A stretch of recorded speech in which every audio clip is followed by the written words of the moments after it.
Welcome, one and all, back to the Viper's Nest, where I am sorry that it has been almost 2 weeks since I recorded and uploaded a video.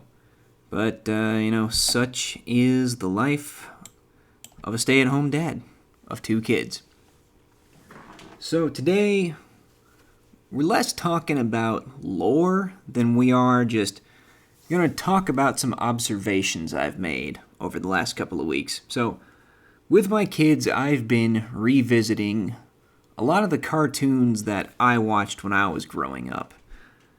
Specifically, let's go ahead and start with the one that we're going to get out of the way real quick. The 1990s X-Men cartoon, which is still excellent to this day.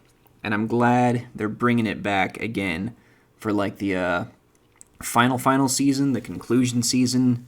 They're bringing back a lot of the old voice actors, the ones who, aren't deceased. Rest in peace, Cyclops' voice actor. Yeah, but, that show is so weirdly split. It counts on you to both suspend a lot of disbelief, but also take a lot of it very, very seriously. And I wonder how much of that is down to, the production cycle of the time.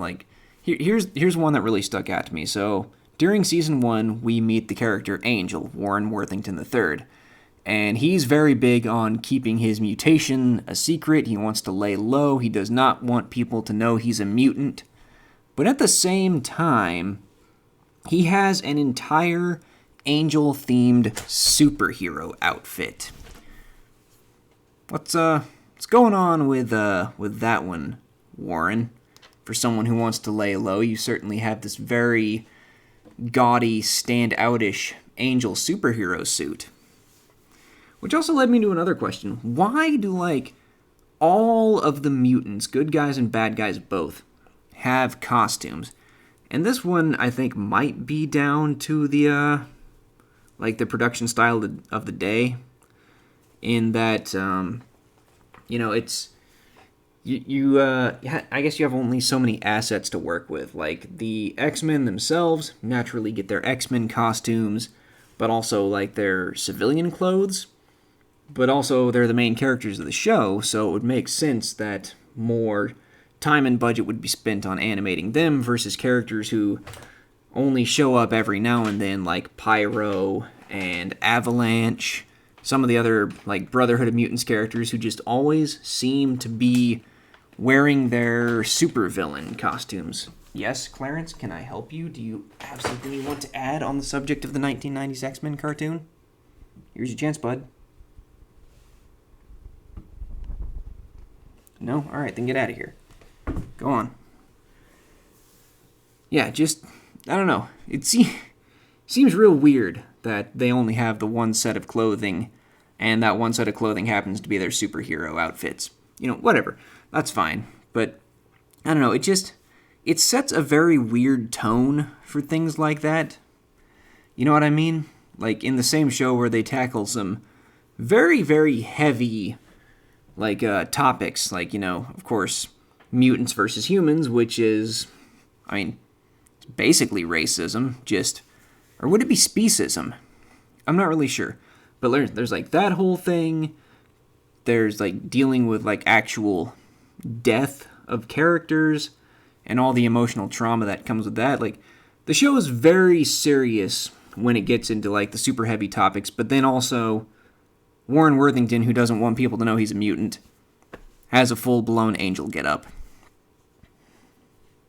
Anyway, so the other thing that we've been watching, I put that up on screen there, is the old school Gundam cartoons. Specifically, the original Gundam 8th MS Team, and Mobile Suit Gundam Wing, which, that's what's on screen right now. It's just a picture of Gundam Heavy Arms, because Heavy Arms is by far my favorite Gundam, by a very wide margin, followed very distantly by the Buster Gundam from Gundam Seed. I don't know, I have a thing for those Gundams that carry what I refer to as a frankly unreasonable amount of firepower. It's wonderful.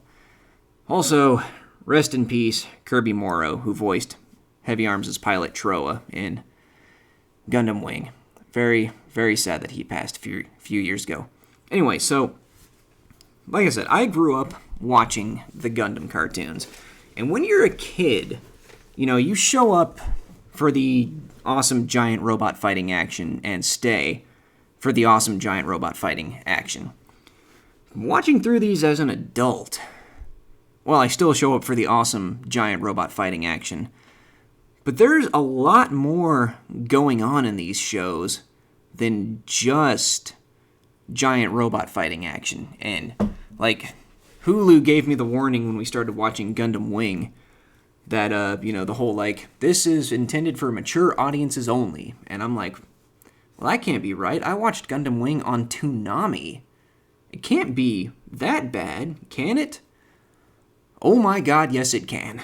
There's, if you really pay attention, there is some really, really messed up stuff that happens in Gundam Wing.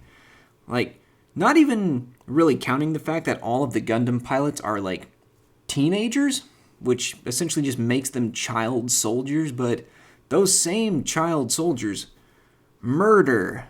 Well, I don't know, it's war, so is it technically murder if it's war? They kill a lot of people. Especially Catra, he blows up an entire space colony in a fit of rage after his dad dies. It's like, man, if you really stop to look at some of the stuff they're doing, that's messed up, man. That is some brutal shit. Yikes. But no, the one that really, really, really stuck out to me was when I was watching through the OG Gundam series again, which some of that show has not aged well, but if you want to get into Gundam, I think it is, in fact, very important that you should definitely watch the original Gundam series, if only to appreciate how far the other Gundam shows have come since that show came out. But a lot of people, especially when I was, a kid, a teenager who was watching the original Gundam, a lot of people really shit on the main character, Amuro Ray, for being a temperamental, whiny little brat. And I agreed with him at the time, but watching through it again, I really start to understand Amuro, because, you gotta remember, he's a 15-year-old kid who just essentially lost his home to the Zeon forces and was forced into the cockpit of the OG Gundam, the RX-78-2, and was forced to, kill in order to preserve his own life and the lives of those closest to him. And then he pretty much gets press-ganged into military service aboard the White Base, which is the main ship, which is also not really in a good place starting out. I think, the captain of the ship is 19 years old, and he only gets promoted to captain because, everyone else in the command chain above him died. So it's a very, highly advanced, heavily armed warship, essentially getting crewed by kids who don't know what they're doing and are forced to, fight to survive in not really a galaxy, but I guess a solar system, ? That is at war. It's a really awful situation that they start out in at the beginning of the show. So, Amuro doesn't ever really get a break because the White Base has 3 mobile suits aboard it with 4 people to pilot them. There's the Gundam, which Amuro pilots, the gun tank that is piloted by Ryu Jose and Hayato Kobayashi, and then there's the gun cannon, who is piloted by Kai Shiden. So you have a ship with all of 4 mobile suits on it, all of which are experimental, might not necessarily work properly, and they are essentially the only, defense that this ship has other than, the guns on the ship itself, which are good, but not necessarily effective in every situation. So you've got 3 mobile suits to guard the White Base, essentially 24/7, because they are stuck behind enemy lines for a very, very good portion of the original show, which means Amuro is essentially on call forever, 24/7, for months on end forced into fighting, and it's yikes. No wonder he has colossal PTSD and shell shock. It is a terrible, terrible thing that happens to Amuro throughout the entirety of that show, and it's realistic too. I mean, not really like the giant robot fighting part, but like the effects that fatigue and PTSD have on soldiers who are in heavy combat constantly during war. Like even when you get into like Zeta Gundam and movies like Char's Counterattack, when Amuro is much older and has like had time to adjust, even then, many years later, the things that Amuro had to do and the things he witnessed and the stuff that he went through during the original series still has a massive effect on him. It's heartbreaking, honestly. Yeah, real heavy shit. Like, damn, son. Yeah, it's just, the stuff you notice when you watch these things as you get older. Like, I did also mention Gundam 8th MS Team, and I don't feel like I have to go too terribly much into that one, because it's basically the Vietnam War plus Gundam, which, yeah, that's about it. But I don't know, to me, like, all of the good old Gundam series seem to have a kind of like a message that they're trying to get across, in addition to like all this awesome robot fighting animation. So like the original Gundam series to me was really like a good look at the effects that war has on the soldiers fighting them. Then you go over into Gundam 8th MS Team. Still a lot of that, but it also shines a light on the fact that there are good people on both sides of a war, usually. Like, in the OG Gundam series, a lot of the Zeon forces, excluding Char, but he's his own thing that I don't need to get into, a lot of them were like very mustache-twirling villains, almost.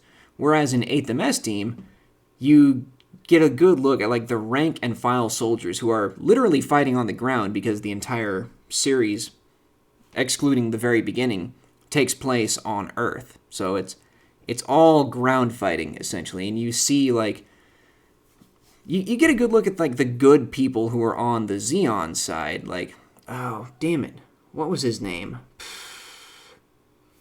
I don't remember his name now. He was a guy who shows up, and you think he's kind of a dick at first, but then, like, as the show goes on, you realize that he's actually just a commander who's, like, trying to do right by the people who are serving under him. One second. I'm going to get his name, because he's a really cool character. Let's see here. Gundam 8th MS Team. Sure, let's go to the wiki page. I want characters. It's not Norris. Although Norris is also a really cool character. Yuri Kalerny. Yeah, this guy. You think he's a dick at first, kind of plays himself off as a bit of a douchebag, but you find out he really does love the soldiers under his command. And then there's like a small Zaku team that shows up for an episode. One of them, very not cool character. One of them's actually a monster, but the other two characters, like, they show up at this Asian village, and they just kind of politely ask for some food and like do their best to keep their mobile suits like out of the village, so they don't do any damage to like the village itself just by passing by. Of course, it all goes wrong, and a battle ends up ensuing, and a lot of people die, including the two good Zeon characters, and it's really fucking sad. Like, really sad. But, yeah, moving on from there, we've been watching through Gundam Wing, and to me, the message of Gundam Wing is, like, there's a lot of super weapons flying around in that particular show. Like, they have, like, space battleships. They talk about possibly dropping a colony onto Earth. There's a lot of super weapons which should not be employed because they will, like, ruin Earth's ecosystem. Like, I think it's the space battleship Barge, I think. Is it the Barge? It's either the Barge or the Peace Million that has the weapon pointed at Earth, which could just ruin Earth, essentially. So obviously, that right there is telling us, like, hey, like, the hyper-destructive super weapons that people might be conceptualizing. Here's why they might not be a good idea.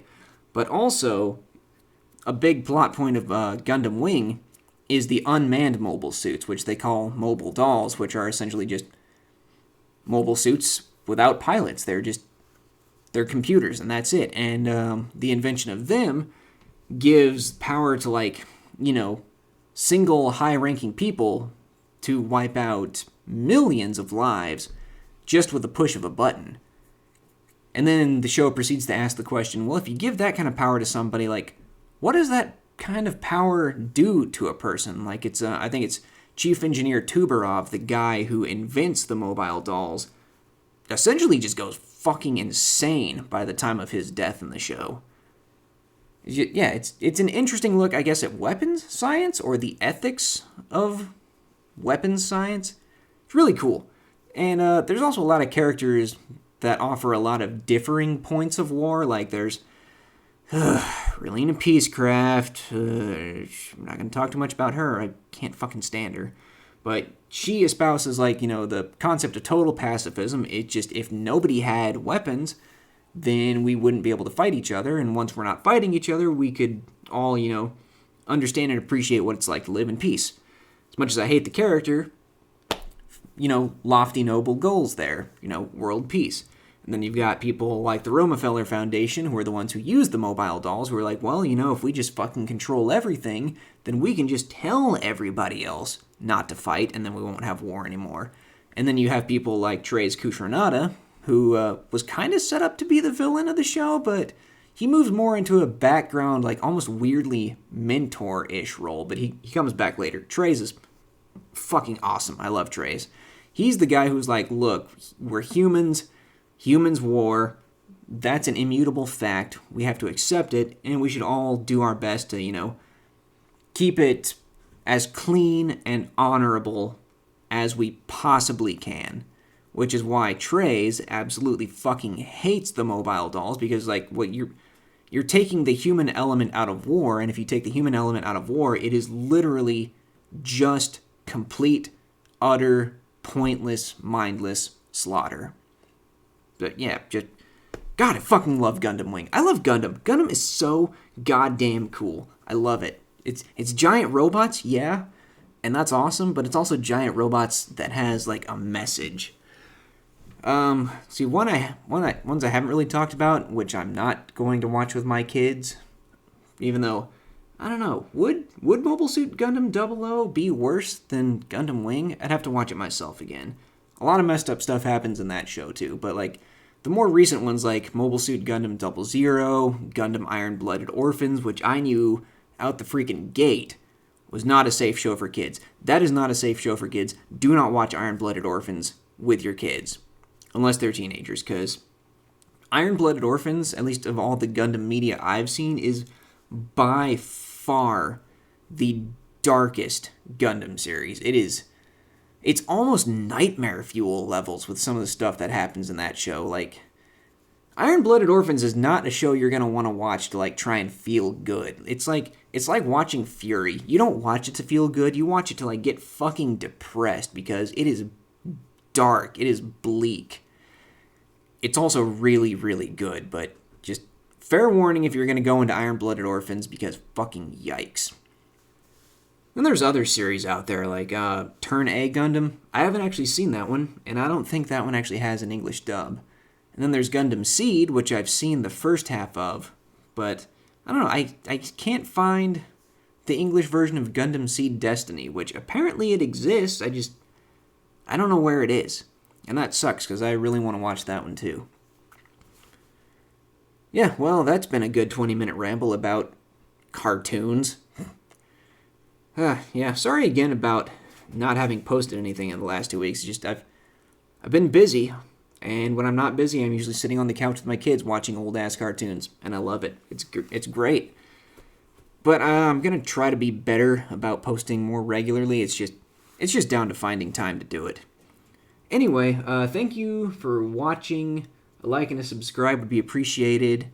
If you want to watch the stuff I've been talking about, the X-Men cartoon is on Disney+, Gundam Wing, and Gundam 8th MS Team and Gundam 00 are all on Hulu. I don't know where to stream the OG Gundam series, because I have that on DVD, so that's where we watched it. But let me do a quick search. Where to stream Gundam 0079. Alright. You can apparently watch it on Crunchyroll. And, I guess on Funimation? Yeah, Crunchyroll and Funimation appears to be where you want to watch the OG Gundam series if you want to watch the OG Gundam series. It's got dub and sub on Funimation, so there you go. Out of all of them, I love Gundam Wing the most, but like I said, I highly recommend watching the original Gundam series, because if you do, you will be able to appreciate the rest of the Gundams a whole hell of a lot more, in my opinion. Anyway, that's it for me. I gotta go continue being a parent. Thanks for the listen. Thanks for stopping by. Liking a comment would be appreciated. See you on the next episode, hopefully very soon. And as always, have yourself a wonderful day.